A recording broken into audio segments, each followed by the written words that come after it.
Well, good day, everyone. I'm so glad that you're joining us. I'm Pastor Rodney Founts, and I'm thrilled to have you joining us for another episode of Up and to the Right. And we have today a very special treat, as we have a friend of mine over the last few years who is with me, Bishop Kitoto. Thank you for joining me. Thank you so much. It's a pleasure to be with you. I'm thrilled to sit down with you and to be able to hear just kind of what God is doing in Kenya and East Africa through your leadership and also influence. Right. Yeah, my name is Philip Kitoto. I'm the General Superintendent of the Kenya Assemblies of God. And I'm overseeing about 4,000 churches, about 5,000 pastors. We have a university and many other NGO movements within the country. I'm married to a great wife called Dina, and both of us do ministry together. Because I believe that when I was elected as the General Superintendent, I believe I was not elected alone. We spent lots of time in prayer with her. And so I consider her as my partner in ministry. And currently we have 3 children and 2 grandchildren, which we celebrate God for, and they all serve the Lord. And we are so excited to see them serving God. One is serving as a pastor. That's wonderful. In one of the locations of one of the churches that I used to be pastor over. What is happening within the denomination? I think COVID has been a tough season. And everyone would agree that COVID brought everything to a standstill, including the economies of the world. I mean, no movement, communications and all that. But we do realize that God is not limited by things like those. God is still at work. God is still doing his work. I think the biggest problem I've realized is that we fail to take advantage of the opportunities God gives us. And the opportunity, I consider COVID as an opportunity. Yes. So that in every challenge, there is an opportunity. And God wants to test our faith. He wants us to grow in our faith. He wants us to see that he is a God above the circumstances, things that happen to us each and every day. So good. So good. Well, I look forward to diving in more of that. You made some statements, though, that really was interesting to me. One, you talked about grandkids. Yes, sir. I'm all about that. I've got 2 of them myself.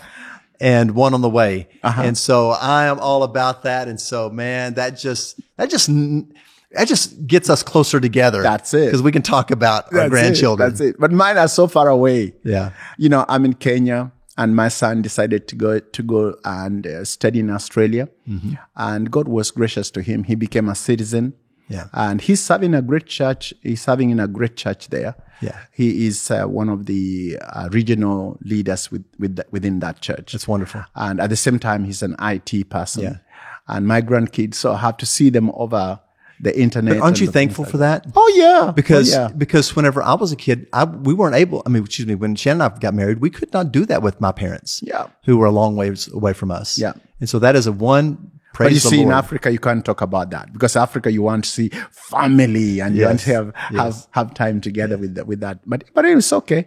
You also mentioned about you and your wife ministry together. Yes. And even when you were elected to the position that you're in, I was thinking back, I was elected a number of years ago to serve the Oklahoma State Assemblies of God, about 500 of those churches, this was back when I was 26 years of age, as the state youth director, or DYD. Before then it was called a term DCAP. Yeah. And so I was elected that position. Somebody came up to me after that. I was voted in, and it was a strong vote. And he walked up to me and he had the nerve to tell me, he said, "I didn't vote for you." Wow. That's what I thought.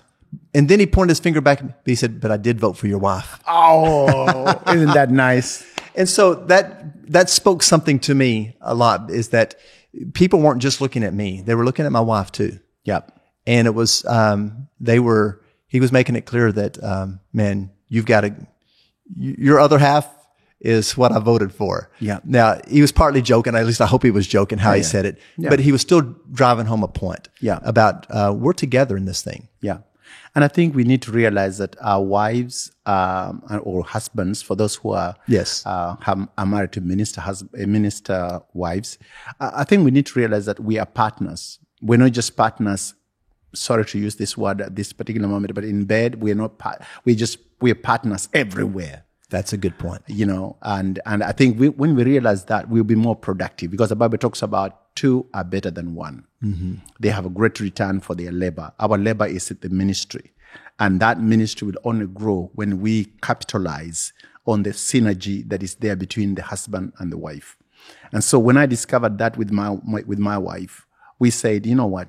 Even traveling to go wherever we go, I want to see you closer to me. Two reasons for that. One is the ability to do greater ministry together, but the other is she offers me accountability. Yeah. Because then it is easier for people to see me for who I am. And when I'm talking, people can go talk to my wife. And slowly they are asking her questions, and they begin to realize that what I'm talking about is authentic, because it's what my wife can confirm. Mm-hmm. There are things that we are doing. I think Lone Ranger ministry is dangerous. It is short-lived. It can cause a lot of questions on the minister's life. Mm. Of course, if you are single, yeah, it's understandable, because people know that you are single. But I think I find great joy in doing ministry with my wife. Mm. And then, of course, finally, I do realize that the modeling of ministry is stronger. I've seen couples come to me and they say, hey, Pastor, I really enjoy when I see you preach with your wife, or I really enjoy to see you walk with your wife. We've been married 40 years, 40 years of being great friends and great ministry partners, to the extent that when I was becoming senior pastor of a local church, it took me 5 years to wait on my wife until she felt a release. Mm. Of course, I was not stagnant in ministry. I was still doing ministry, but I was careful to wait on her to see how God would lead her. And of course, God spoke to her. And when I became general superintendent, and people were asking me that, would you like to be elected as the general superintendent? I went to my wife and I said, what do you think? And she said, I think it would be good. I said, I don't feel like it. I don't feel I'm ready to give my other, I want to go rest. I want to do this. And she said, but think about the friendship you have with people. Think about God, how God has used you. So she became my counselor. Mm. I don't think anybody would have convinced me to get into this position as my wife did. My wife was actually my best encourager. And today, when I meet challenges, I look to her and I say, so what do we do? And she says, you know what? The God we serve is going to come through for us. So she becomes my encouragement in the difficult moments, as she was my encouragement in getting into this position. So good. So good. There's things that we need to hear from our wives that other people won't say. Mm-hmm. It happens all the time. In fact, Shannon said to me, she said, they just won't tell you. They're afraid to tell you. Yeah. And it's very important. Yeah. They know us better than anyone. Yeah. Yeah. And if we're open to receive from our spouse, whether you are, whoever that is, maybe you're receiving from your spouse as a wife or your spouse who's a husband. Yeah. But we need to hear those voices. The other day, my wife, I think was it sometime just before the pandemic, we went to speak somewhere, and this particular person gave us some nice offering and said, here, I would like to give you this. And my wife asked me, have you asked him whether this is for us or is for the ministry? Mm. And that was as honest as she could be, because she didn't want us to in any way be considered to be using the ministry to enrich ourselves. Absolutely. And so I said to her, yes, I asked them, and they said this is for us, and they said they will write a check for the ministry in the ministry name. I said that's good. It's good. So this is okay. So in that way, we're able to check each other. If I get any messages that are appropriate, inappropriate, I would share with her. If somebody's calling me and I don't seem to understand who this person is and they could be of questionable character, we get to talk about it. So it's important. Wives, for us who are men, wives in ministry really can tell us things we have not heard or we don't want to hear or other people may never want to tell us. So good. So, Bishop, we're going to talk more about that in another episode. Definitely. So on the next episode, for those that are watching right now, I hope that not only they enjoy this and share this one, because we're going to be talking a little bit more about church life, what's happening in Kenyan Assemblies of God, what's happening church planning, what's happening. Yeah. But then in the next episode, we're going to continue that conversation about relationships. Let's do that. But not just about ministry. We're going to deal with those that are watching right now, marriage. Yes. Maybe issues of sex, maybe issues of how to handle maybe a spouse that's not following Christ or a spouse. We're going to dive into a bunch of different questions and we're just going to flow with it because that's what you do. For those that are watching right now, might not know that you're known as the Dr. Phil of East Africa. And there is a newspaper, and then there's other probably places that your articles go to, but it's called Nation. Yeah. And that goes to some 10 million people. Yeah. And you write a weekly article there. Yes. You can go online and get 700 and something articles that you can just pull up on all different types of topics. And I've been writing since 2009. Yeah, so I read, here's some of the questions in the Dr. Phil type. It is Dr. Phil, Dr. Philip Kitoto. They said, I'm 19 and have dated 4 men, but I feel so empty. And then, of course, you address that and you talk about it. One of them is, my pregnant girlfriend wants marriage, but I feel rushed. Well, that's a very important topic to take on. Yes. And and then you got, Pastor, I have you abandoned your counselings and addressing problems? So this guy was trying to challenge me, in the way I handle the questions. Yeah, I'm not afraid to bring his question to the public and let the public hear what I have to say about what he's saying about me. So is he wanting you to address it from a biblical standpoint a little differently than what? He thought that I'm going a direction and avoiding a particular direction. Oh, gotcha. Yeah. And then here's one. Is it wrong to expect sex from a grieving wife? So there's a lot of different questions. You have received tons of them. Tons of them. And so we're going to just dive into that in the next episode. And I'm looking forward to it. I'm looking forward to learning some. Yes, sir. And so, and I may just pick out some questions that are really applicable to Shannon and see how you can help her. Isn't that how we do it sometimes? We want to help somebody else. Yeah. And really the issue is it's us. It's us. I have to grow. Yeah. I have to become more the man of God that God wants me to be. Yes, sir. And then if I do that, then it's going to overflow into Shannon, my wife, and impact her. And same way with all relationships. I've also written some books that have been translated into over 11 languages,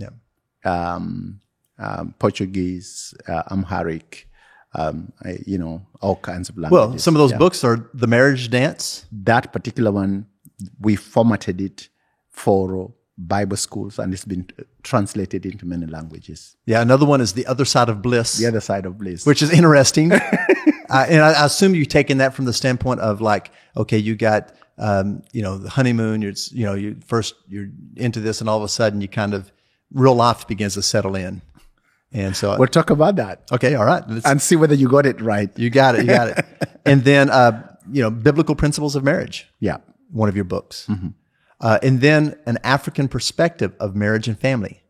And so we have a number of, Africans in our church.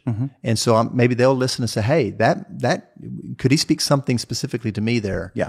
And so, that's great. Okay. We'll jump into that. Let's look at that next time. So right now, let's continue on, talk a little bit about, church health and church life in Kenya. Yeah.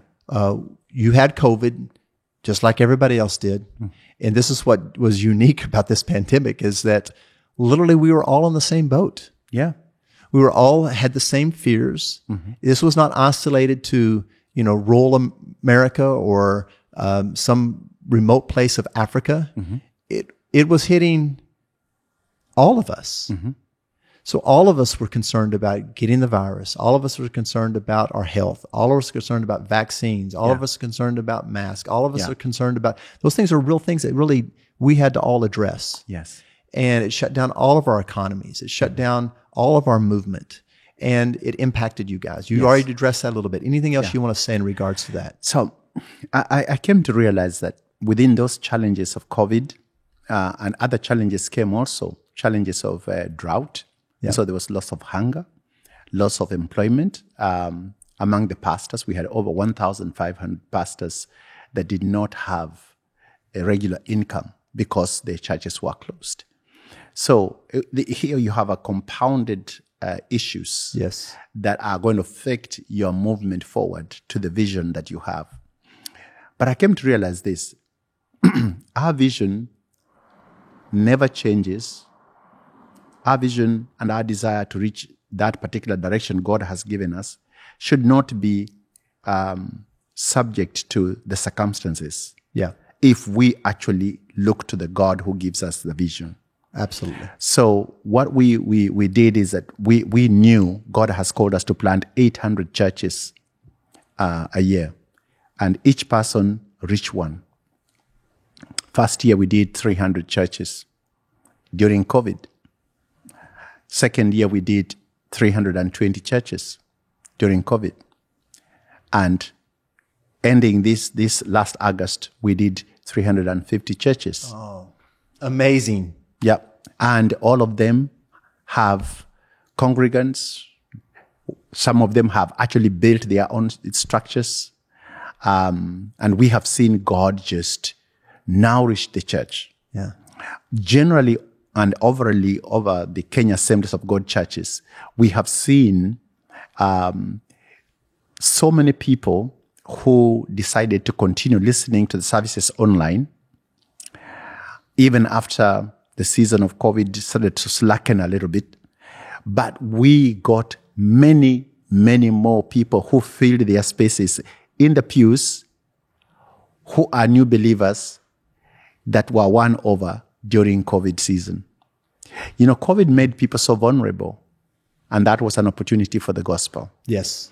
And when we took advantage of that through television, so what we did is that secular television approached me and approached Pastor Gibson, whom you know, and approached... and Pastor Gibson is pastor of the church that I used to be. which is International Christian Center. And you were pastor of that before then. So people that listening, you were actually on staff. You attended there, and then you became on staff there. Yes. You went in ministry 30 years ago, been married for 40 years. Yes. On ministry for 30 years. And you spent a lot of that time there at International Christian Center until you stepped down. Yes. And then eventually became the Assemblies of God superintendent. Between the two of us, we had 3 services on secular television. Wow. Every Sunday, we were reaching 3.5 million people every Sunday morning. With sometimes on one Sunday, you would have like 200, 500 people get born again, and we will be sending Bibles to those that are born again. That's amazing. And a good number of them began to get assimilated in our churches and other churches that would receive them. Yeah. So we saw God use various other avenues to do this. And the church grew during COVID. We also discovered that God began internally to create a desire in people who had some resources within the country, within our assemblies, to give money, give food towards the pastors who didn't have. Yeah. It's amazing that we went to one village and we were able to give food to the people who were affected by the floods that came to that part of the world, and they was in so much hunger. And we were the first people to get there. Government had not gotten there. And when we took the food, they were saying, "Hey, did you come from the county government?" And we said, "No, this is the church." And as a result of our being there first, the governor had to call us and tell us, "Thank you guys for being there for our people." And the people in that village ended up giving us land for churches. That's great. It's amazing that God can use a difficult time to put a smile on the people and to expand his kingdom. Yes. During the same season, we also have seen God, because of the hunger, the pain that was in people's hearts. We were also in partnership with other friends, good friends from the Assemblies of God, who say to us, we will walk with you this road. And the way you walked with us in the church planting and helped us to do all these 900 churches. We had these other friends tell us, we will walk with you in giving water. Because some of these areas, women would walk for half a day, a quarter a day, to go look for water. And the water they would get would even be contaminated water, where animals and people and everything get the water. It's dirty. But now they are able to get water. So we went to these areas and drilled wells from about 100 meters to 350 meters deep and put solar with our friends. And so far we've been able, during COVID, with God's help, been able to do over 34 deep wells equipped with solar. And some of them now have farms that villagers are putting their own little farms and growing crops and getting their own fresh vegetables from those farms. Wow. You tell me if God is not at work. That is Tell me if God is not reaching his own people. Oh, God, you're good. Yeah. Yes. So I believe that I think as a church, we need to just look at not playing victim, but playing the victor. Absolutely. Knowing that God never created us to be mourning and groaning over something that he knows is going to pass. Yeah. So I believe, yes, COVID has caused us pain because we lost over 30 pastors through COVID. But at the same time, we look at the positive side, that God can give us also a growth spiritually and grow our faith through the same. Through the pain rose possibilities. Yeah. Through the obstacles came opportunities. There you go. God shows up every time. Every time. It's all the perspective. It's all how we see, the lens with which we see things. And but throughout the Bible, every time that there was either great persecution or drought, it was God's opportunity to shine and show off. Yeah. Through his church. Remember Isaac and the time that God says to him, don't move. I'm going to bless you right here. Yes. And I believe it could just be a mindset that we need to shift and ask God, okay, so God, what do you want to do? Yeah. What do you want to do with me? And I think there are some pastors out there in rural America who may feel the same. I mean, I discovered pain is everywhere. Pain is everywhere.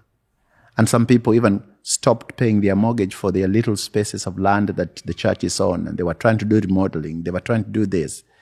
But we don't give up. Yes. We don't have to give up. Nope. You're starting a campus or a location, or you're starting a new church. Don't give up. No. Because God never fails. No, he may look like he delays, but he'll come through. Yeah. Because he says, he's the only one who says, he sends us to go make disciples. But he's the only one who says, I am building my church. So good. See, Rodney and you and me, we are not building Jesus' church. He is building his church. We are in kingdom business of bringing people to Christ, and he is building his church. So good. So I believe that in the difficulties we face in either starting a new church, in sustaining a new church, let's continue to look to God, because we came to discover as the Kenya Assemblies of God, and with the pastors and the bishops that we serve with, we discovered that prayer plays an amazing role within the process of going through those difficult situations. So we put prayer first, and then God takes the lead in ensuring that this victory is going to be ours. It doesn't matter how long it takes. So good. Wow. So you have actually had, while a lot of people are shutting down and not doing anything and just kind of withdrawing, you've expanded. Yes. God has been faithful. God's grace. In his mercy. Yes. He has planted churches during a very difficult time. Yes, sir. And you've seen it. So tell us about what you see in the future. What's happening with church planting there in Kenya? I think what I see in the future is collaboration. Okay. I think we need to not think that we are alone, but we need to look at ways to collaborate locally and with others of like mind, because it's through collaboration that we are encouraged and we are supported. Yeah. We get those supporting ligaments. Yes. To stand strong and to continue moving. We are planning and trusting God that we will continue to do at least 900 churches.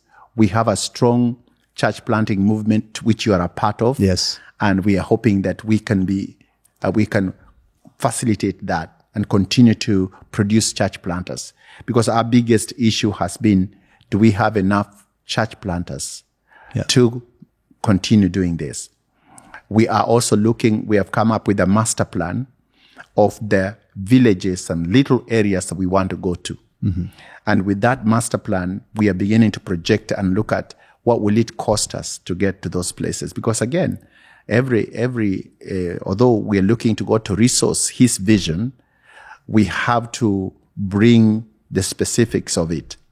Remember, Nehemiah was not vague. Yeah. He was very specific on what he wanted God to do. Yeah. What he wanted. He asked God, would you make the king help me do this and this and this and this? So when you have a clear blueprint on where you want to go, I believe then you bring it to God. God is then able to raise his own ways and people who will collaborate with you in going that particular road.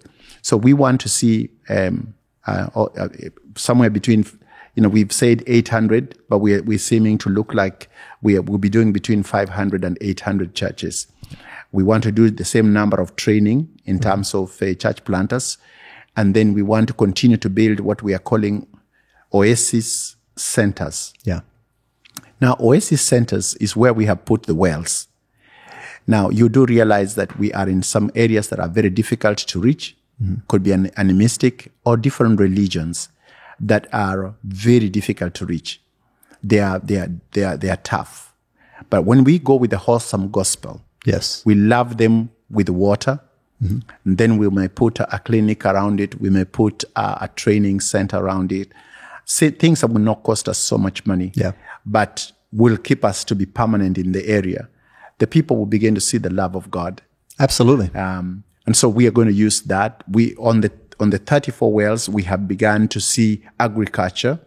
So we want to see schooling, we want to see health, and we want to see other things so that we create an oasis, a place of life.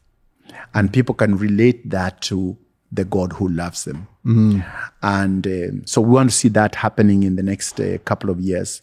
We also want to see Africa with the trafficking, or particularly of young girls. We want to see if that can stop. And you see, the trafficking comes because girls have been introduced to sex too early through various ways. And one of the ways that they are introduced to sex is through a lack of sanitary pads.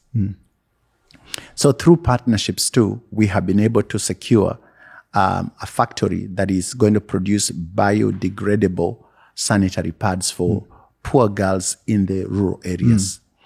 And we are going to use this in schools, give the sanitary pads for free, but give training. So you can't get unless you go through training. And the training will be things like, God has made you beautiful. Yes. Value your body. God has made you your body for his worship. So in this way, we are introducing them to understand that they are the temple of the Holy Spirit. And so there will be a massive trainings that will go on to get peer trainers that go all the way into the schools, that use various creative ways to get girls in the villages to come. And so, because this factory is going to produce 2.4 million sanitary pads per month. Wow. So with those many, we need as many people to do the discipleship and go to the rural areas and provide this to the young girls. Yes. Oh, that's so wonderful. So now you're talking about taking the gospel, and the gospel is more than just preaching. Sometimes, in fact, I read an old statement years ago from an evangelist. Sometimes it's not what you say, but it's what you do that makes all the difference in the world. Yeah. And so you're going and doing to open up the message for the gospel to be preached. And so that is beautiful because I know some of the regions that you're talking about, especially in the northern part. And the southern part and the eastern part. Yeah, absolutely. There's a lot of areas that are resistant to the Christian message over historically. Yeah. But when you go in with your bringing water, bringing clinics, bringing very practical needs for young girls, schools, then you are opening that door definitely to be able to hear the gospel of Jesus. So we are seeing that we have seen that as being fruitful because we have a few areas that we have tried that and it has worked very well. So we are thinking that if we use those avenues, we'll be able to do a lot more. The other thing we want to do is starting next year, we are targeting to train 1,200 evangelists to go all over Kenya. 1,200 with a clear mandate and resourcing to create evangelistic teams. That's good. Within the rural areas that are constantly doing one-on-one and also doing little festivals that attract the young people. It's good. And the people in the rural areas and reach them for Christ and establish churches. It's good. So we believe that when we use that avenue, we're using the transformation water projects and various, human support kind of projects, and then also using then other massive public evangelism. Then we will be able to reach the whole of Kenya and possibly go into other areas. We were talking with the General Superintendent of Ethiopia, and he said, "Guys, come, help us to plant churches." And so if we can think about collaboration in terms of between countries, and particularly using the people who have migrated to those countries. Kenya is almost like the States, where we have people who have migrated from other countries. Yeah. So the question we ask ourselves is, why did God allow them to come? Not why are they here? Yes. So we can get an attitude on why our people are here and not really use the opportunity to touch them for Christ. Absolutely. God brought them for a reason. If we could only look at it that way, I don't have to spend money to go look for them. Yeah. And maybe by just giving them the gospel, it will take them back. Absolutely. They may see the need to go back. Absolutely. And so we are looking at, okay, how do we reach the Chinese from within? How do we reach the other people from within? And this one's from within, and this one's from within. So we are beginning to create collaborations along those areas and collaborations across the border. How do we collaborate with people across the border than fight people across the border? That'll preach. Yes, sir. That is good stuff. Yes, sir. So let me, we're going to kind of wrap this segment up, wrap this episode, but tell us a little bit about, how the people that are watching can be praying for Kenya and for the efforts there. And how do you want them to pray? I think the issues that face Africa are massive. One of the things that would be good to pray about is a leadership issue, where Africa, as much as people are getting the spiritual liberation, they should be able to get the political liberation, where we are having leaders who are more concerned about people than themselves. Yeah. And it's a problem across the world. Yes. But Africa's big problem that can remove massive poverty is that particular one, that people who are in leadership can begin to think about people. And maybe also so that we need to have more Christians who have been discipled well to do the same, to get into those spaces. So that aside, I think the other side of it is to just continue to pray for the resourcing. Reaching the African continent is not as, people are not as hard. They're not difficult to reach. but resourcing those who go to reach, resourcing those to discipleship materials, resourcing roofing. Currently, we have, like in Kenya Assemblies of God, we have 300 churches currently of the ones we have already planted that are meeting under the tree, under trees. So basically, its leaves are, that's the covering. That's their covering. Leaves, yeah. And when it rains, you lose those churches, but they will come back again. But you can imagine what that happens. Yeah. When that happens, what happens? I have enough people stay home when it rains here in Oklahoma. Exactly. And we've got a pretty nice, fancy little building for people to come worship in. So I can't imagine if there's no roof, obviously there's going to be no people show up. Yes. Yeah. So when you look at the some of the help you send us, we have been able to support so many churches. Just before I came, about 2 months before I came, we had gone to one of the areas and assigned the men's ministry of the Kenya Assemblies of God to go put some roofs in some of those churches under the trees. We were able in 10 days to do 10 churches. Wonderful. Can you imagine? Yeah. And right now they are packed with people. Yeah. And so I think resourcing is a major issue that helps, with the training, that helps with putting a roof over the church sanctuaries. Yeah. And I think for Africa, they associate the permanency of the church with the presence of the church in their community. Yes. With a structure also within that community. So it becomes a bit key that we can't totally ignore and say, oh no, why should you spend so much money to do this? Yeah. But rather, the symbolic nature of having that, and then that becomes a rallying point of reaching many others. It also becomes a transformational area. Yeah. Yeah. Well, let's do that. I mean, people listening right now have heard you've mentioned pray that God will move on the hearts of leaders. You talked about the corruption, talked about a lot of the issues across Africa that can open up for access to food and getting access to the gospel and access to education and so much there that God needs to move on the hearts of people, and He can, yes. And He's doing that already. Yes, and then secondly is resourcing.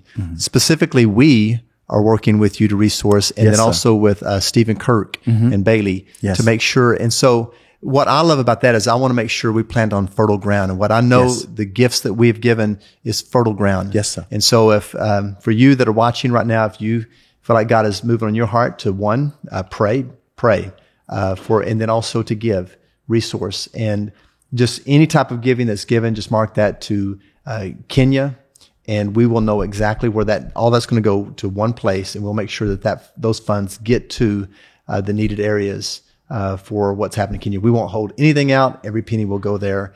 And I am so glad that you have joined me today. Thank you, sir. And I'm looking forward to the next episode. Yes, sir. And if you don't know about that, you didn't hear earlier, we're going to go into another episode, and we're going to be talking about relationships, everything from marriage to singleness to whatever that is dear to your heart. We're going to be discussing that with Dr. Phil of East Africa, basically. So again, I'm glad that you're joining us today for Up and to the Right, and we will see you again next week.